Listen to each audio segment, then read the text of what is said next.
ఓం నమః శివాయ శ్రీమాత్రే నమః. మిత్రులకి శ్రేయభిలాషులకి అలాగే నన్ను ఇంతగా ఆదరిస్తున్న యూట్యూబ్ ప్రేక్షకులందరికీ కూడా పేరు పేరు ధన్యవాదాలు. మిత్రులారా, మీ అందరికీ పరాదేవత ఎల్లవెల్లలా మీతో ఉండి మీ మనోవాంఛ నెరవేర్చాలని మనస్ఫూర్తిగా కోరుకుంటున్నాను.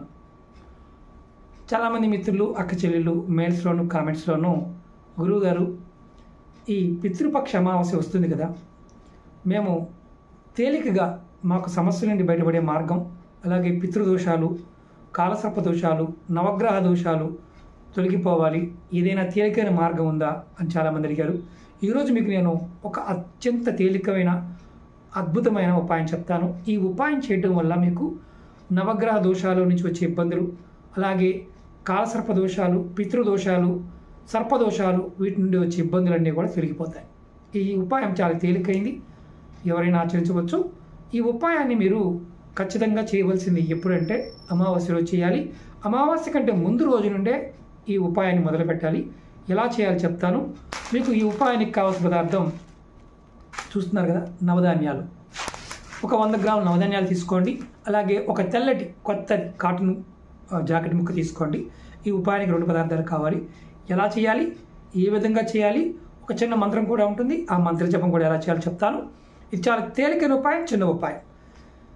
అలాగే మీరు గుర్తుంచుకోవాల్సింది ఏంటంటే, మీరు ఈ ఉపాయం చేయడం వల్ల సర్పదోషాలు, కాలసర్పదోషాలు, అలాగే నవగ్రహ దోషాలు, పితృదోషాలు, పితృశాపాలు లాంటివి చాలా త్వరగా తగ్గుతాయి.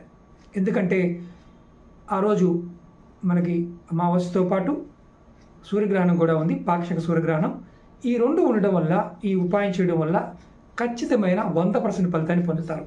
ఇది ఎవరికి అందుబాటులో ఉంటే ప్రయత్నం కంపల్సరిగా చేయండి. మీరు ఏం చేయాలంటే, ఇలా నవధాన్యాలు తీసుకోండి. వీటిని రేపు, అంటే ఈరోజు ఏకాదశి, రేపు వీటిని నానబెట్టండి. 24 గంటలు వీటిని మీరు మామూలుగా స్టీలు గిన్నెలో కానీ స్టీల్ దీంట్లో ఒక 100 గ్రాములు నవధాన్యాలు నానబెట్టండి. 24 గంటలు నానబెట్టండి. అంటే రేపు మొత్తం నానబెట్టండి. ఎల్లుండు అంటే ఇవాళ 10, 11 తారీఖు నానబెట్టండి. 12 తారీఖు, 13 తారీఖు నాడు, అంటే 12 తారీఖు ఈరోజు 24 గంటలు పూర్తయిన తర్వాత మీరు ఈ నవధాన్యాలు తడిచిన వాటిని తీసి ఒక గుడ్డలో, అంటే తెల్లటి గుడ్డ కానీ జాకెట్ ముక్కలు తీసుకొని దాన్ని మూటగా కట్టండి. మూటగా కట్టి మీ పూజా మందిరంలో పెట్టండి. మీరు పూజ చేసే ప్రదేశం ఉన్నా సరే, పూజా మందిరం లేకపోయినా అక్కడ పెట్టండి. పెట్టిన తర్వాత అంటే ఈ మొక్కలు వస్తాయి, 24 గంటలు నానితే దీంట్లో కొన్ని గింజలు మొక్కలు వస్తాయి, వడ్లు, అలాగే పెసలు, కందులు, ఇలాంటివన్నీ కూడా మొత్తం మొక్కలు వస్తాయి. ఆ మొక్కలు తరిగి, అంటే ఆ గుడ్డలో పెట్టేయడం వల్ల అలా మూట కట్టి ఉంచేయండి. మీ పూజా మందిరంలో పెట్టేయండి.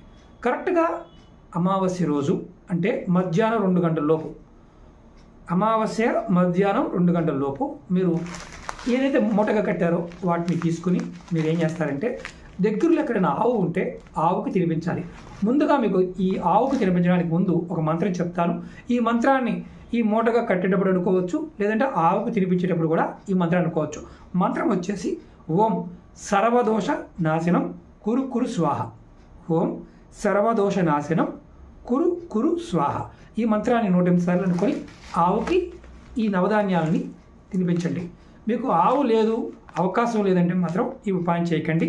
ఎవరికైతే ఆవులకి తినిపించే అవకాశం ఉంటుందో వీటిని కనుక ఖచ్చితంగా మీరు తినిపించగలిగితే మీ దోషాలు, పితృదోషాలు, పితృశాపాలు, అలాగే నవగ్రహ దోషాలు, అలాగే ముఖ్యంగా సర్పదోషాలు, కాలసర్పదోషం, ఇవన్నీ కూడా తగ్గుతాయి.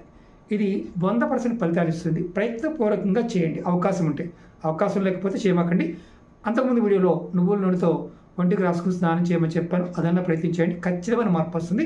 ఈ చిన్న ఉపాయాన్ని ఖచ్చితంగా ప్రయత్నించేయండి. అలాగే మీకు ఈ వీడియో నచ్చినట్లయితే లైక్ చేయండి, ఛానల్ సబ్స్క్రైబ్ చేసుకోండి, పక్కనే ఉన్న గంట సింబల్ని యాక్టివేట్ చేసుకొని 10 మంది మిత్రులకి షేర్ చేయండి. అలాగే ఈ సూర్యగ్రహణానికి సంబంధించిన వీడియోలు కూడా షేర్ చేస్తాను. అలాగే రాబోయే నవరాత్రికి సంబంధించిన వీడియోలు కూడా ముందు ఒక్కొక్కటి మీకు షేర్ చేస్తాను. ఓకే మిత్రులారా, ఓం నమః శివాయ శ్రీమాత్రే నమః.